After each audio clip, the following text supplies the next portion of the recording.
জুলাই অভ্যুত্থান বিরোধী ষড়যন্ত্র রুখতে একমত সব দল, প্রধান উপদেষ্টার সাথে 3 দলের বৈঠক। ফ্যাসিবাদ বিরোধী, সন্ত্রাস বিরোধী জাতীয় ঐক্যটা দেখাতে চাই, এটাই হবে আমাদের শক্তি। আওয়ামী লীগকে যাতে কোনো সুবিধা করে না দেয়, এই ব্যাপারে আমরা সকলে ঐক্যমত পোষণ করেছি। হাদির ঘটনায় ফায়দা লোটার চেষ্টায় অনেকে অভিযোগ তারেক রহমানের। এই ঘটনাগুলো দিয়ে কেউ কোনো ফায়দা লোটার অবশ্যই তো চেষ্টা করছে। গুলিবিদ্ধ হাদি এখনো সংকটাপন্ন, হুমকিতে আরো অর্ধশতাধিক প্রার্থী। যে কয়েকজন ব্যক্তিকে আওয়ামী লীগ টার্গেট করেছে, তার ভিতরে আমাদের উসমান হাদি ভাই কুমাই রয়েছে। আগামীকাল হয়তো আমার পালা, আপনার পালা। হামলাকারীদের ধরতে পুরস্কার ঘোষণা, বিচার দাবিতে দেশ জুড়ে বিক্ষোভ। গুলি করে নির্বাচন বন্ধ করা যাবে না। ফ্যাসিস্ট টেরোরিস্ট দমনে এবার অপারেশন ডেভিল হান্ট 2। লুট হওয়া অবৈধ অস্ত্র উদ্ধার হবে আশা স্বরাষ্ট্র উপদেষ্টার। শহীদ বুদ্ধিজীবী দিবস কাল, শ্রদ্ধার জন্য প্রস্তুত হচ্ছে বধ্যভূমি। জাতিকে মেধাশূন্য করতে হত্যাকাণ্ড, তারেক রহমানের বিবৃতি। 13 ঘন্টা পর নিভল বাবুবাজারে ভবনের আগুন। ফায়ার সার্ভিস, সেনা, বিজিবির যৌথ চেষ্টায় 45 জনকে জীবিত উদ্ধার। ট্রাম্প যুদ্ধবিরতি বললেও সংঘাত থামেনি থাইল্যান্ড কম্বোডিয়ার। ব্যাংককের বিরুদ্ধে আগে হামলা চালানোর অভিযোগ নমপেনের।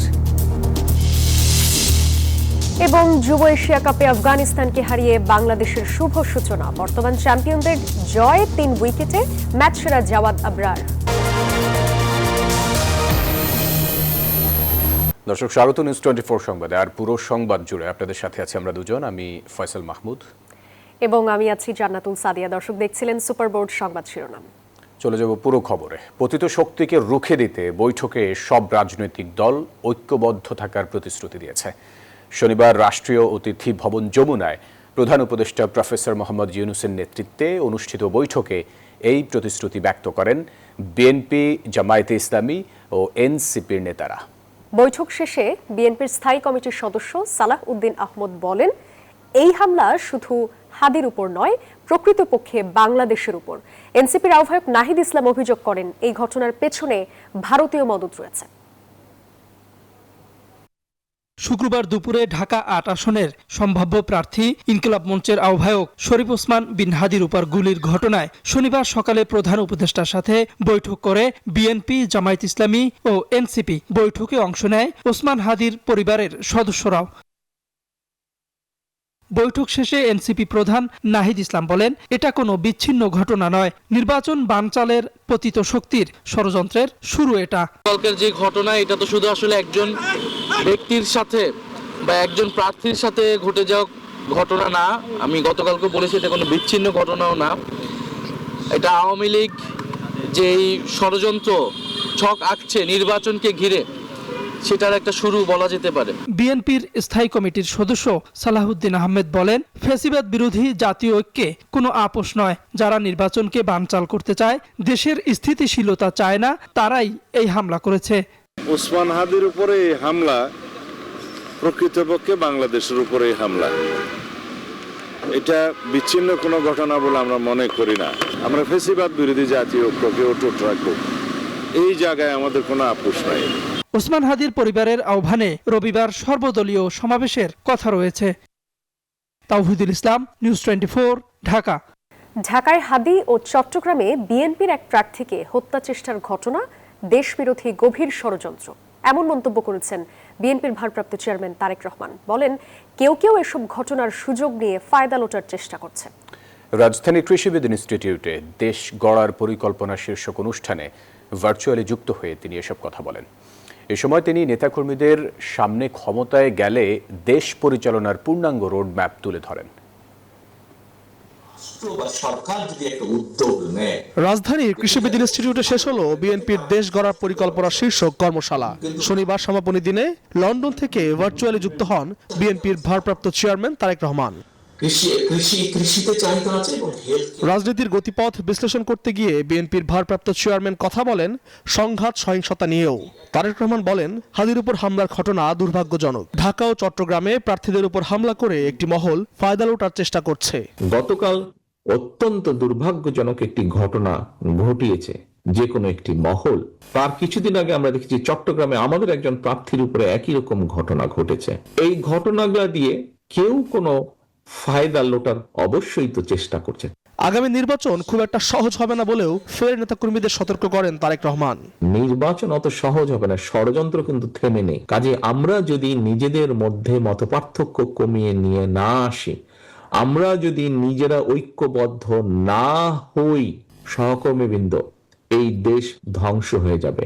রাজনীতির পাশাপাশি আগামীর বাংলাদেশ গড়তে বিএনপির পরিকল্পনার কথা তুলে ধরেন। প্রতিশ্রুতি দেন ক্ষমতায় গেলে 3 থেকে 6 মাসের মধ্যে বেসরকারি হাসপাতালগুলোর সাথে সমন্বয়ের মাধ্যমে জনগণকে দ্রুত ও উন্নত চিকিৎসা সেবা নিশ্চিত করবে বিএনপি। সিরিয়াস যেগুলো বিষয়, এই বিষয়গুলো আমরা ওই প্রাইভেট যেগুলো হসপিটাল যাদের ক্যাপাসিটি আছে, স্ট্যান্ডার্ড মেনটেন করতে পারবে, আমরা স্ট্যান্ডার্ড বেঁধে দেবো, তাদের সাথে আমরা একটা কন্ট্রাক্ট করব। আমরা দেশে 1 লক্ষ স্বাস্থ্য কর্মী নিয়োগ করতে চাই, আনস্কিল শ্রমিক আমরা পাঠাতে চাই না। আমরা এদেরকে কিছুটা ভাষা শিক্ষা দিতে চাই এবং কিছুটা আমরা ট্রেনিং দিতে চাই কি কি ধরনের কাজ আছে। বক্তব্যের শেষে তারেক রহমান দাবি করেন, দেশকে এগিয়ে নেওয়ার জন্য ডিটেইল প্ল্যানিং বা বিস্তারিত পরিকল্পনা একমাত্র বিএনপিরই আছে। অন্য কোনো রাজনৈতিক দল এখন পর্যন্ত দেশ পরিচালনার এমন সুনির্দিষ্ট রূপরেখা তুলে ধরতে পারেনি। বিএনপি দেশকে যা অতীতে পরিচালনা করে যেরকম খাদের কিনারা থেকে সরিয়ে নিয়ে এসেছে, বিএনপি আবার সেটা করতে পারবে, কারণ পরিকল্পনা একমাত্র বিএনপির কাছে আছে। আল মোহাইমিনুল খান, নিউজ 24, ঢাকা। দর্শক, রাজধানীর এভারকেয়ার হাসপাতালে এখনও সংকটাপন্ন অবস্থায় ইনকিলাব মঞ্চের মুখপাত্র শরীফ ওসমান বিন হাদি আছেন নিবিড় পর্যবেক্ষণে। এদিকে হাদির ওপর হামলাকারীদের ধরিয়ে দিতে 50 লাখ টাকা পুরস্কার ঘোষণা করেছেন স্বরাষ্ট্র উপদেষ্টা জাহাঙ্গীর আলম চৌধুরী। গণ অধিকার পরিষদের রাশেদ খান জানান, শুধু হাদি নয়, নির্বাচন সামনে রেখে অন্তত 50 জন প্রার্থীকে টার্গেট করেছে পতিত আওয়ামী লীগ। হাদিকে গুলি করা একজনকে এরই মধ্যে শনাক্ত করেছে পুলিশ। বিস্তারিত রিপোর্টে। মাথায় গুলিবিদ্ধ ইনকিলাব মঞ্চের মুখপাত্র ওসমান হাদির অবস্থা এখনো সংকটাপন্ন। শুক্রবার রাত 11টা থেকে রাজধানীর এভারকেয়ার হাসপাতালে 72 ঘন্টার নিবিড় পর্যবেক্ষণে আছেন তিনি। হাদির চিকিৎসার খোঁজ খবর নিতে শনিবার সকাল থেকে এভারকেয়ারের সামনে ছিল রাজপথের সহযোদ্ধাদের ভিড়। এ সময় গণতান্ত্রিক পরিষদ ও মঞ্চ 24 এর নেতারা জানান, নির্বাচনকে সামনে রেখে 50 জন প্রার্থীকে টার্গেট করেছে পতিত আওয়ামী লীগ। এর প্রথম ভুক্তভোগী হাদি। যে হামলা হয়েছে সে হামলা হচ্ছে বাংলাদেশের উপর হামলা, সে হামলা হচ্ছে জুলাইয়ের উপর হামলা। জুলাই পরবর্তী বাংলাদেশে জুলাই অভ্যুত্থানের নেতারা আহত হবে, তাদেরকে গুলি করা হবে, এটি বাংলাদেশের একজন জনগণ প্রত্যাশা করে না। নির্বাচনকে কেন্দ্র করে 50 জন প্রার্থীকে টার্গেট করেছে আওয়ামী দুর্বৃত্তরা এবং নির্বাচন বানচাল করার জন্য তারা এই ধরনের টার্গেট হাতে নিয়েছে। এবং তার অংশ হিসেবে গতকাল আপনারা দেখলেন যে কিভাবে একদম কাছ থেকে টার্গেট করে ওসমান হাদি ভাইকে হত্যার উদ্দেশ্যে এই ধরনের পরিকল্পনা করা হয়েছে এবং তারা সেটি বাস্তবায়ন করেছে। এদিকে সিসিটিভির ফুটেজ দেখে হাদির উপর হামলাকারীদের চেহারা শনাক্ত করেছে ডিএমপি। পাশাপাশি নজরদারিতে থাকা ব্যক্তিদের যাবতীয় তথ্য খতিয়ে দেখা হচ্ছে। আমরা প্রাইম টার্গেটকে খুঁজতেছি এবং আপনারা বাই দিস টাইম নামও জেনে গেছেন, আমরা মিডিয়াতেও দিয়ে দিছি, প্রাইম টার্গেটকে খুঁজতেছি। এখনো 24 ঘন্টা পার হয় নাই, হোপফুলি আমরা এটা হিট করতে পারবো। অপরদিকে সচিবালয়ে আইন শৃঙ্খলা সংক্রান্ত কোর কমিটির সভা শেষে স্বরাষ্ট্র উপদেষ্টা জানান, হাদির উপর হামলাকারীদের ধরিয়ে দিতে পারলে 50 লাখ টাকা পুরস্কার দেয়া হবে। হত্যার সাথে জড়িত তাকে যদি কেউ ধরে দিতে পারে, তার জন্য সরকার 50 লক্ষ টাকা পুরস্কার ঘোষণা করেছে। স্বরাষ্ট্র উপদেষ্টা বলেন, ঘটনায় জড়িতদের দ্রুত আইনের আওতায় আনা হবে। নির্বাচনকে বানচাল করার জন্যই এই ঘটনা ঘটানো হয়েছে। আরিফুল ইসলাম, নিউজ 24, ঢাকা। হাদির ওপর আক্রমণ মানেই দেশের গণতন্ত্রের ওপর আঘাত বলেও মন্তব্য করেছেন বিএনপি নেতারা। হাদির উপর হামলার প্রতিবাদে দেশ জুড়ে বিএনপি ও অঙ্গ সংগঠনের বিক্ষোভ মিছিল এবং সমাবেশে এসব মন্তব্য করেন তারা। এদিকে এই ঘটনার প্রতিবাদে 15 ডিসেম্বর সর্বদলীয় প্রতিরোধ সমাবেশের ঘোষণা দিয়েছেন আমার দেশের সম্পাদক মাহমুদুর রহমান। রাজধানীর শাহবাগে ইনকিলাব মঞ্চের সমাবেশে এই ঘোষণা দেন তিনি। শুক্রবার বিজয়নগরে ইনকিলাব মঞ্চের আহ্বায়ক শরীফ ওসমান বিন হাদি গুলিবিদ্ধ হওয়ার ঘটনায় প্রতিবাদ জানিয়ে বিচার দাবিতে শনিবার শাহবাগে সমাবেশ করেছে ইনকিলাব মঞ্চ। এতে এনসিপির দক্ষিণাঞ্চলীয় মুখ্য সংগঠক হাসনাত আব্দুল্লাহ বলেন, বাংলাদেশের ক্ষমতা নির্ধারণ হবে বাংলাদেশে বসে, সীমান্ত পেরিয়ে নয়। একই অনুষ্ঠানে আমার দেশ পত্রিকার সম্পাদক ডক্টর মাহমুদুর রহমান হাদির হত্যাকারীদের গ্রেফতারে সরকারকে 48 ঘন্টার সময় বেঁধে দেন। 15 তারিখে সোমবার আমি ঘোষণা করছি এই অনুষ্ঠানের সভাপতি হিসেবে যে আমরা একটি সর্বদলীয় প্রতিরোধ সমাবেশের ডাক দিচ্ছি। ফ্যাসিস্টের কোন ধরনের বাংলাদেশে কোনো স্পেস হবে না, সে যেই নামেই থাকুক না কেন। উসমান হাদি ভাইয়ের রক্তের শপথ, ওদেরকে বাংলাদেশে 1 ইঞ্চিও জায়গা দেওয়া হবে না। এদিকে একই দাবিতে পল্টনে প্রতিবাদ সমাবেশ করেছে বিএনপি। এ সময় বিএনপি নেতারা বলেন, প্রতিদ্বন্দ্বী প্রার্থীদের উপর হামলার রেকর্ড বিএনপির নেই। হাদির উপর আক্রমণ মানে গণতন্ত্রের উপর আঘাত বলেও মন্তব্য করেন তারা। হাদির উপর আক্রমণ, আমি আগে বলেছি, এটা গণতন্ত্রের উপর আক্রমণ। এবং জীবনে কোনো রেকর্ড নাই যে আমরা প্রার্থীরা কখনো মারামারি করেছি। রেকর্ড আছে আওয়ামী লীগের, রেকর্ড আছে ওই একটা অপশক্তির। সুপরিকল্পিত একটা বিষয়, ওই যাকে শনাক্ত করা হয়েছে সেই তার উপর আঘাতকারী হাদির উপর, সে ছাত্রলীগেরও নেতা আর ঢাকা বিশ্ববিদ্যালয়ের যে ভিপি কিনা সাদেক কাইমের সাথে একই টেবিলে চা খাচ্ছে। এখন এর বিচার কে করবে? এদিকে হাদির উপর হামলার ঘটনার প্রতিবাদ জানিয়ে দেশের বিভিন্ন স্থানে বিক্ষোভ মিছিল ও সমাবেশ করেছে বিএনপি ও অঙ্গ সংগঠনের নেতাকর্মীরা। মাসুদা লাবনী, নিউজ 24, ঢাকা।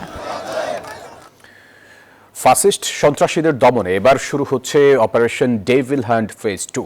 এসব তথ্য জানিয়েছেন স্বরাষ্ট্র উপদেষ্টা জাহাঙ্গীর আলম চৌধুরী। শনিবার সচিবালয়ে আইন শৃঙ্খলা সংক্রান্ত কোর কমিটির সভা শেষে সংবাদ সম্মেলনে এই কথা বলেন তিনি। বলেন, লুট হওয়া ও অবৈধ অস্ত্র উদ্ধারে আইন শৃঙ্খলা রক্ষাকারী বাহিনীর অভিযান চলমান রয়েছে। তিনি আরও বলেন, সাম্প্রতিক হামলাগুলো জাতীয় নির্বাচন বাধাগ্রস্ত করার উদ্দেশ্যে করা হয়েছে। লুট হওয়া ও অবৈধ অস্ত্র উদ্ধারে আইন শৃঙ্খলা বাহিনীর অভিযান চলমান রয়েছে। এটিকে আরো জোরদার ও বেগবান করার জন্য ফ্যাসিস্ট টেররিস্টদের দমন committee operation devil hand phase 2 অবিলম্বে চালু করার সিদ্ধান্ত গ্রহণ করা হয়েছে। বিজয়ের দ্বারপ্রান্তে দেশের শ্রেষ্ঠ সন্তানদের হারানোর ঘটনা আজও জাতিকে বেদনাবিধুর করে। শহীদ বুদ্ধিজীবী দিবস উপলক্ষে বিবৃতিতে এসব কথা জানিয়েছেন বিএনপির ভারপ্রাপ্ত চেয়ারম্যান তারেক রহমান। শনিবার তার ভেরিফাইড ফেসবুক পেজের এক পোস্টে এই কথা বলেন তিনি। তারেক রহমান বলেন, 14 ডিসেম্বর মূলত জাতির শ্রেষ্ঠ সন্তানদের স্মরণ। শহীদ বুদ্ধিজীবীরা দেশপ্রেমে উদ্বুদ্ধ হয়ে দেশবাসীর পাশে দাঁড়িয়েছিলেন। এই শোকাবহ দিনে বিএনপির ভারপ্রাপ্ত চেয়ারম্যান শহীদ বুদ্ধিজীবীদের প্রত্যাশার বাংলাদেশ গড়ে তুলতে দেশবাসীকে একসাথে কাজ করার আহ্বান জানান।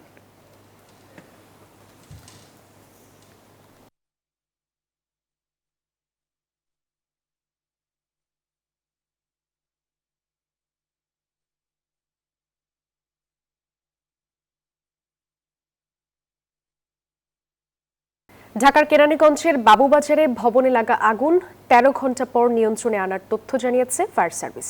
আগুন নিয়ন্ত্রণে সবশেষ 20টি ইউনিট কাজ করেছে। আগুনের পর ভবনে আটকা পড়া 45 জনকে উদ্ধার করা হয়েছে। স্থানীয়দের অভিযোগ, রাজুকের নিয়ম অমান্য করে পরিচালিত হয়ে আসছে ভবনটি। ঢাকার কেরানীগঞ্জের আগানগড় এলাকার জাবালে নূর টাওয়ার। ভোর 5:30টায় ভবনটিতে আগুন লাগে। বাইরে থেকে আগুনের কুণ্ডলি না দেখা গেলেও ধোঁয়া ছিল প্রচুর। ভবনটির নিচতলা আর দ্বিতীয় তলায় ছিল জুটের কারবার। তার উপর থেকে 10 তলা পর্যন্ত আবাসিক আর আন্ডারগ্রাউন্ড পার্কিংয়ের জন্য থাকলেও সেখানে ছিল গোডাউন। কাপড়, থান, কাঠপিস, শর্টপিস, মুনিমালিটি সব আগুন ধরে গেছে। 2 কোটি টাকার উপরে মাল আছে। থান আছে নিচে, এক ঘর ভরা পুরা থান, ওই ব্রিগেডের মাল ওটি সব পুড়ে গেছে। বাসিন্দাদের অভিযোগ, গোডাউনে মালামালের জন্য হাঁটারও জায়গা ছিল না। আগুন লাগার পর কোনো মতে জীবন নিয়ে বের হয়েছেন তারা। 4:45-এর দিকে আর কি দোতলায় আগুন লাগছে, যে ঝুড়ের কারখানা ওই জায়গা থেকে আগুন লাগার পরে নিচেও কারখানা আছে, নিচেও চলে গেছে। অনেক লোকই ছিল, ছাদের উপরে ছিল, বাচ্চা বলেন ছিল, সব বাইর করাইছে। দেখতেছি শুধু আগুন বাড়তি আছে আর যে লোকজন ছিল ওই দিয়া নামাইছে কি। ফায়ার সার্ভিস বলছে ধোঁয়া ছিল অনেক বেশি। এদিকে নিয়ম অমান্য করে ভবন পরিচালনার অভিযোগ প্রশাসনের।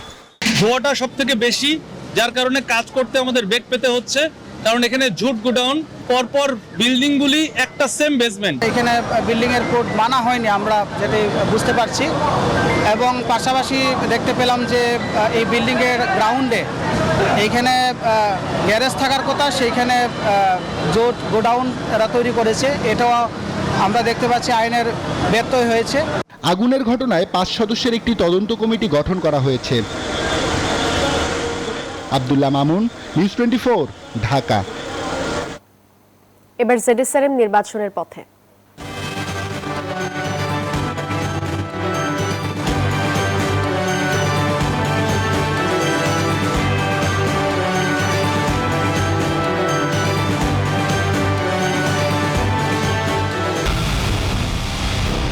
পুরো দেশের মুখে হাসি ফোটাতে নিজেকে হতে হয় স্ট্রং, আর মনোবল হতে হয় স্পার্ক জিরো। জেডএসআরএম 25 বছরের পথ চলায় নিরাপদে রাখার প্রত্যয়ে। লক্ষ্মীপুর জেলা নির্বাচন কার্যালয়ের নিচতলার স্টোর রুমে পেট্রোল ঢেলে আগুন দিয়েছেন এক যুবক, পড়ে গেছে নথিপত্র। ভোর 4টার দিকে এই ঘটনা ঘটে। সদর উপজেলা নির্বাচন কর্মকর্তা মোহাম্মদ ফারুক হুসাইন জানান, মাস্ক পরিহিত এক যুবক জানালার কাঁচ ভেঙে অথবা খুলে পেট্রোল ঢেলে আগুন দিয়ে পালিয়ে যায়। আগুনের ভয়াবহতা কম থাকায় নেভাতে বেশি সময় লাগেনি। এর মধ্যেই 2008 ও 9 সালের ভোটারদের দ্বিতীয় ফর্ম পড়ে গেছে। এছাড়া একটি অকেজো ডেস্কটপ, সিপিইউ সহ কিছু সরঞ্জামও পড়েছে।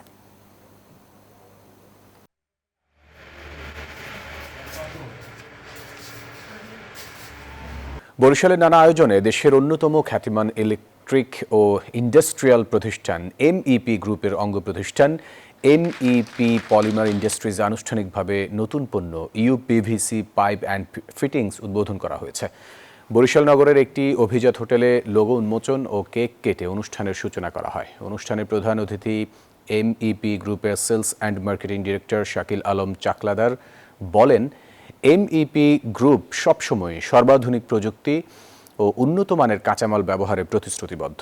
ইউপিভিসি পণ্যেও সেই মান বজায় থাকবে এবং গ্রাহকদের সেরা বিক্রয়োত্তর সেবা নিশ্চিত করা হবে। এ সময় স্থানীয় ডিলার, স্যানিটারি ব্যবসায়ীরা উপস্থিত ছিলেন।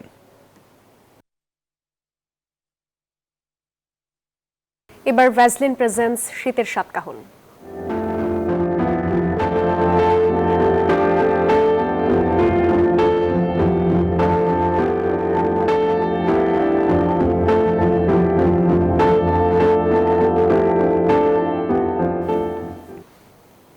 শীত মানেই মিষ্টি খেজুরের রস, গুড় পাটালি আর পিঠা পায়েসের উৎসব।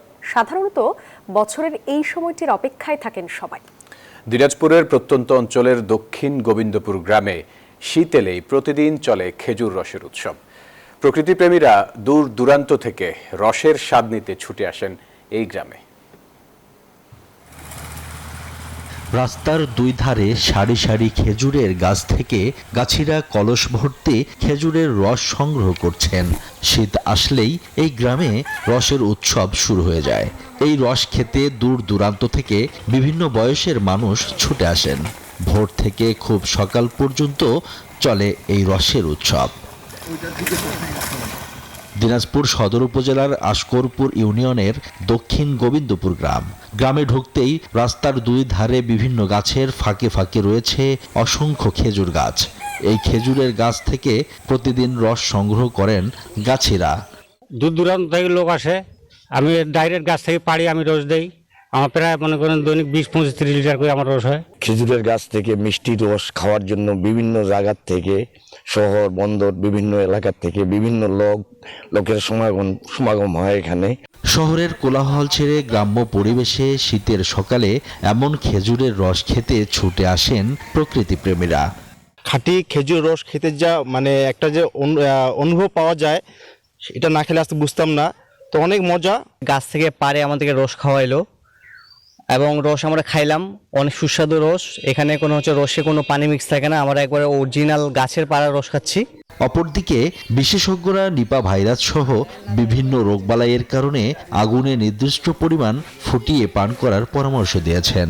অনেকে বলে যে আমরা খেজুরের গাছের মধ্যে আমরা নেট দিয়ে রাখছি বা একটু ঢেকে ঢুকে রাখছি, কিন্তু আমরা সেটাও বলবো সেক্ষেত্রে সে প্রসিডিউর মেনটেন করলেও খাওয়া যাবে না, কারণ বাহাদুর যদি এটা খেতে না পারে তাহলে সেখানে সে কি করবে, প্রস্রাব করে দিতে, তো বা সে লালা দিয়ে চাটার চেষ্টা করবে, তাহলে সেক্ষেত্রেও জীবাণু এখানে বহন মানে ট্রান্সমিট হতে পারে। এই জন্য আমরা টোটালি বলবো যে এই কাঁচা খেজুরের রস যেন না পান করে।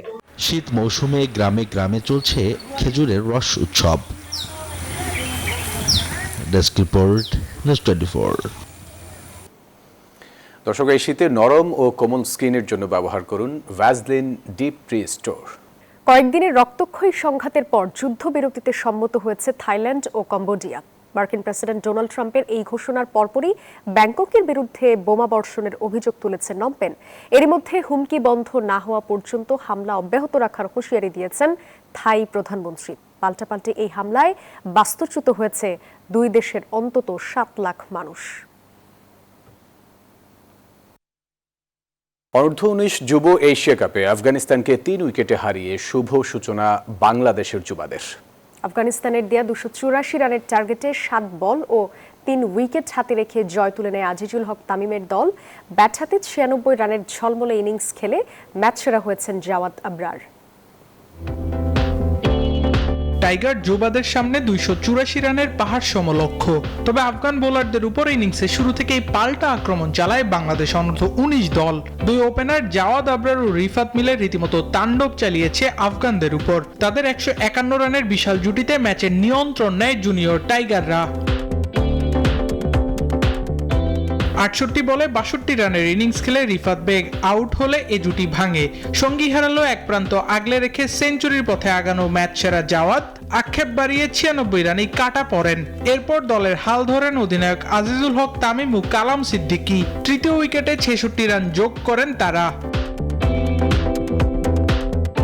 তামিম 47-এ সাজ করে ফিরে গেল, বিপদ হতে দেননি শেখ পারভেজ জীবন। শেষ পর্যন্ত 3 উইকেট আর 7 বল হাতে রেখেই বাংলাদেশ 284 রান তোলে। এর আগে দুবাইয়ের আইসিসি একাডেমি মাঠে ব্যাট করতে নেমে ফয়সালের 94 বলে 103 রানের ইনিংসে ভর করে স্কোরবোর্ডে 283 রান জড়ো করে আফগানিস্তান। বাংলাদেশের হয়ে বল হাতে 2টি করে উইকেট নেন ইমন ও শাহরিয়ার। আবরার আল দাইয়ান, নিউজ 24। এই ছিল সংবাদে। ধন্যবাদ সবাইকে।